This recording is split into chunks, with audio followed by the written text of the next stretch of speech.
What's up, Level Up family? I'm back here with another video for you guys. This video right here is going to be about the difference between a company driver and an owner operator. But before we get into this video, I need you guys to smash that like button and subscribe to the channel if you haven't already done so. Alright, let's get into it.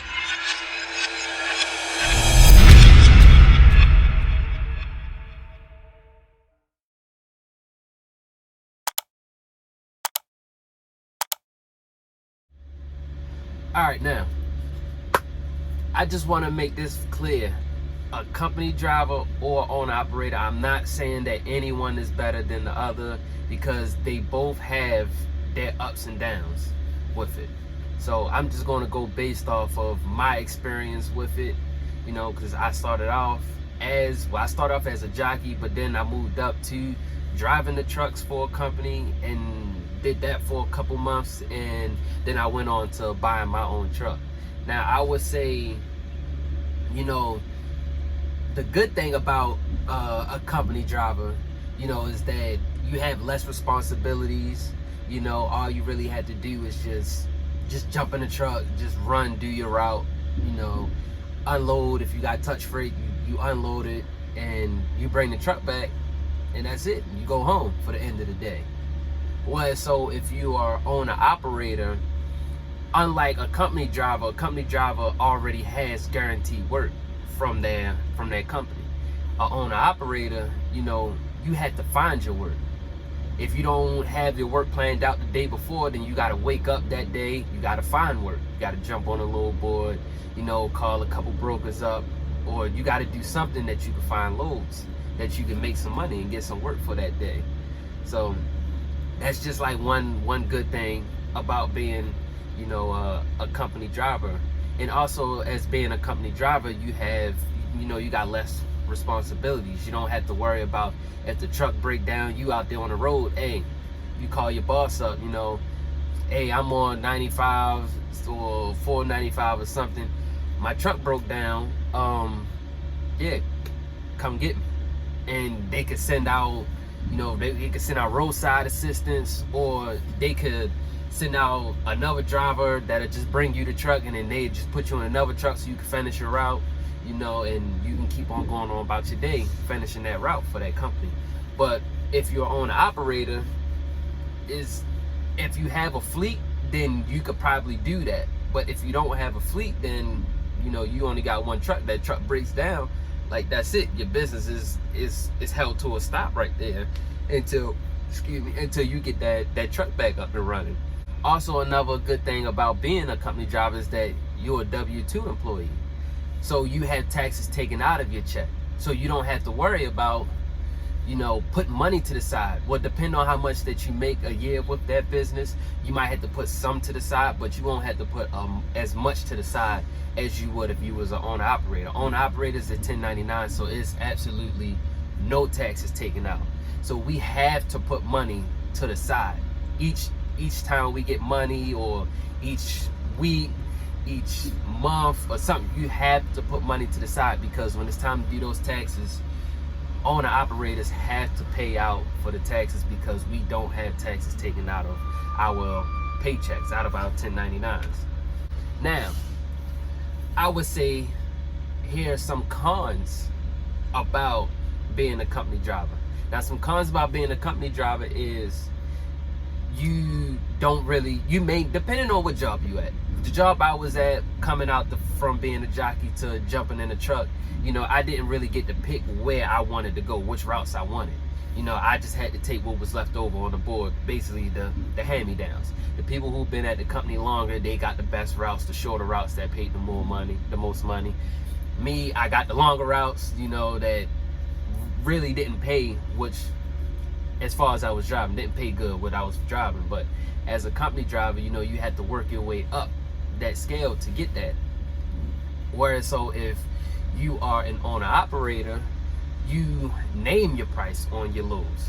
You know, it's no cap on how much money that you can make on a load. Whereas though, if a company driver, if say they got 100 loads that go out each day, but they got 60 drivers, So each driver has one load. That means that's going to leave over 40 routes left after everybody has one. Depending on how it goes, you may have that second route waiting for you, depending on how that company is, or it might be first come first serve. Whoever gets back gets to pick through the pile, get whatever route they want. So if you have a longer route and you can't get back in time, you may not never had that second chance, to get that second route. So it's kind of like you have a cap on how much you can make as a company driver, depending on what company that you're with. But whereas though if you're owner operator, you find a load, you name your price on the load, you finish that, you jump back on the load board, and you can just keep running. You just keep running. It's no cap. You can work as much as you want, as long as you want. It's really no cap to how much money that you can really make when you're an owner operator, versus if you're a company driver. Now, another downside of being a company driver is, you have a set schedule. You may be set to work Monday through Friday. If it's morning shifts or if it's night shifts, you had that set schedule. And if you call out, you might get penalized for that, for calling out. They may write you up, or depending on how that policy is or something, you may just get penalized for calling out. Whereas though if you're an owner operator, you can wake up, you don't feel good, it's nobody you have to call out to, because you're the owner operator. You own the truck, you operate that truck. You don't have to call in on somebody and be like, oh, I don't feel good today. Owner operators, we don't have to do that. We wake up and we just feel like, I don't feel like working today. We don't have to work today. There's nobody we have to call. We don't, no call out number. It's none of that. We don't have to do any of that. One good thing about being an owner operator is, you can go wherever you want to go. If you feel as though you're running local, you're doing local routes, and you don't feel as though you're making enough money doing your local routes, you can just then be like, okay, you know what?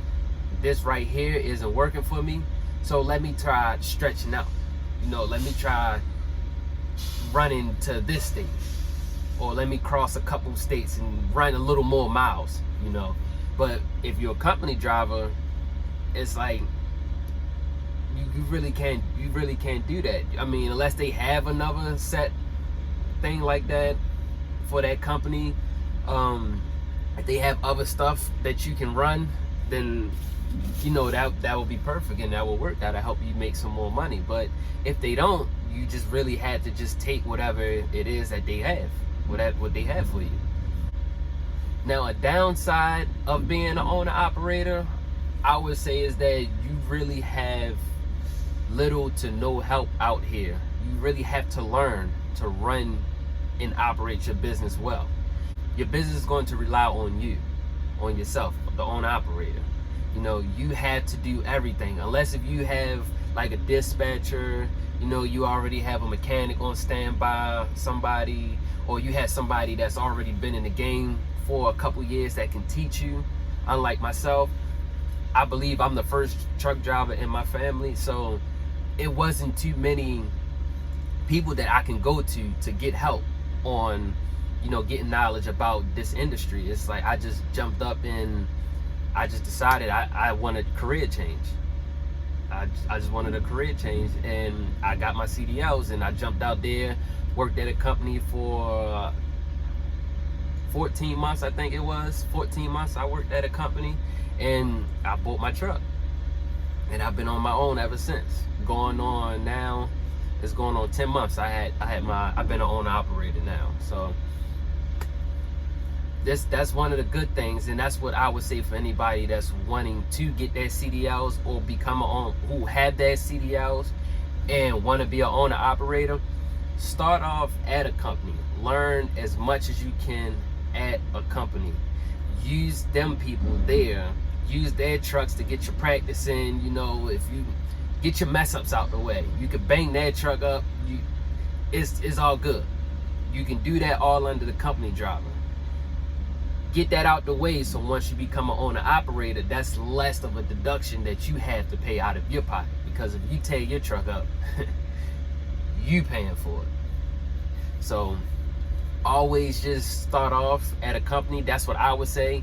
Do 6 months to a year.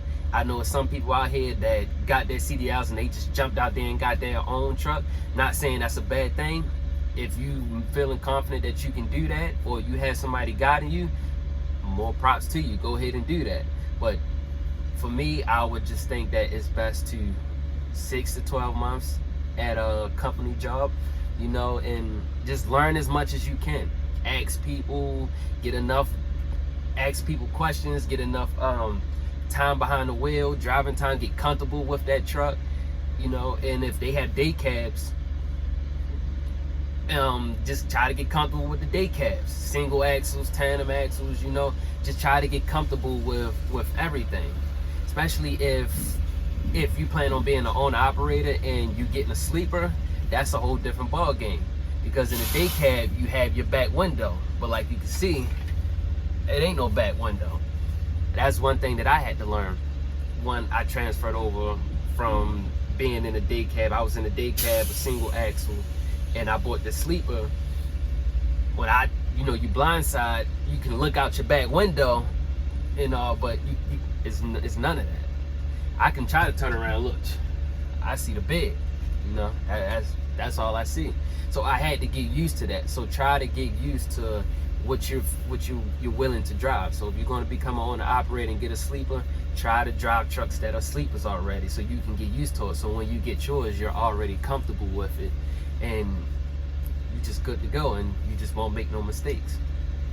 But that's it for this video. It's just a short, you know, what's the ups and downs about being a company driver and an owner operator. Like I said in the beginning of this video, neither one is better than each other. They all have their differences and they all weigh differently. But if you have made it to the end of this video, I definitely appreciate you. And if you haven't already, please hit that like button and comment down below what you think about this video, or give me your opinions, different opinions on company and owner operators. And also, if you're new to the channel and you haven't already, please subscribe to the page. And just want to say I appreciate you, family, and y'all take it easy. See y'all the next video.